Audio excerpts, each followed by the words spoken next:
কিরে সারাদিন কই ছিলি তুই? তোর তো খুঁজেই পেলাম না। আজকে সারাদিন ঘুরছি আর চিল করছি, মজা করছি। মাম্মা এত খুশি কেন তুই? বেটা আমার বউ বাপের বাড়ি গেছে, আজাব থেকে কয়দিনের জন্য রক্ষা পাইছি রে মাম্মা। এটা আবার তুই কেমন কথা বললি? আরে বেটা এই সাপ্তাহ বাদ দে না। শোন, আগামীকালকে আমার একটা পুরানো গার্লফ্রেন্ড নিয়ে আমি 69 রিসোর্টে যাবো। তোর কোনো গার্লফ্রেন্ড থাকলে নিয়ে চল, দুই বন্ধু মিলে রিসোর্ট কাপামু মাম্মা। না মামা, আমার অমন কেউ নাই। লাগবো নাকি? আমার খোঁজে একটা আছে মাম্মা, অ্যাঞ্জেল পাখি। টোকা দিলেই লাল হয়ে যায় আর টাকা দিলেই গার্লফ্রেন্ড হয়ে যায়।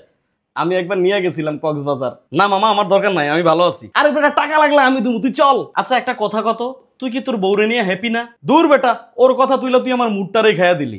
এটা আবার কি কইলি তুই? আরে বেটা ওর সাথে প্রেম করাটাই ছিল আমার জীবনের সবচেয়ে বড় ভুল, আর ওরে নিয়ে পালায়া বিয়া করাটা ছিল আমার জীবনের আরো বড় ভুল। কেন? আরে বেটা ও আমার জীবনটারে হেল করে দিছে। বিয়ার পর থেকে আমার প্রত্যেকটা সেকেন্ডের হিসাব ওরে দিতে হয়। আমার পার্সোনাল লাইফ বলতে কিচ্ছু নাই। আমার ফোন, ফেসবুক হইতে শুরু করে আমার সবকিছু পাসওয়ার্ড ওর কাছে। আমার লাইফস্টাইল, আমি কি পরবো, কি খাবো, কি সিদ্ধান্ত নিব, সবকিছু ও ডিসাইড করবে। আমি কতক্ষণ ঘুমাবো, কতক্ষণ জায়গা থাকবো, কোন বন্ধুর সাথে আমি ঘুরবো, তাও ও ডিসাইড করবে। এক কথায় আমার জীবনের সকল নিয়ন্ত্রণ ও নিয়ে নিছে বেটা। আচ্ছা তোর বউ যেন কোন পর্যন্ত পড়াশোনা করছে? ওই আর কি, এসএসসি তে গোল্ডেন এ প্লাস পাইছে আর ইন্টারে গোল্ডেন এ প্লাস পাইছে। আর ওই যে অনার্স থার্ড ইয়ারে পর অবস্থা তো বাবু পেটে চলে আসলো। তো বাবু হওয়ার পর আর পড়াশোনা করে নাই, ওই পড়তে চাইছে। ওই বাবুরে নিয়ে একটু সমস্যা হইব, তো এই জন্য আমি না করে দিছি। এই জন্য ও আমার কথা মাইনা নিছে। আচ্ছা কোনো চাকরি বাকরি কি করে?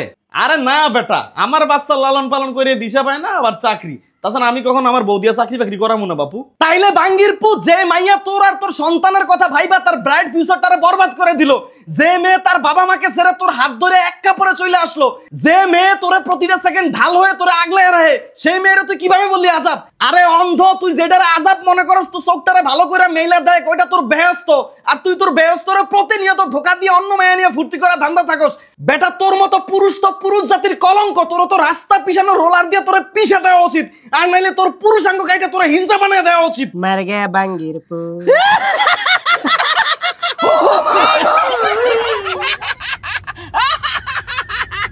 আপনি আপনার স্ত্রীকে সম্মান দিতে শিখুন। মনে রাখবেন আপনার উপর তার পরিপূর্ণ অধিকার আছে, যেমনটা তার উপর আপনার অধিকার আছে। ধন্যবাদ সবাইকে, সবাই ভালো থাকবেন। আমার ভিডিওটি যদি ভালো লেগে থাকে তাহলে অবশ্যই শেয়ার করে দিবেন এবং এরকম আরো ভিডিও পেতে আমাকে ফলো করে রাখবেন। আল্লাহ হাফেজ, আসসালামু আলাইকুম।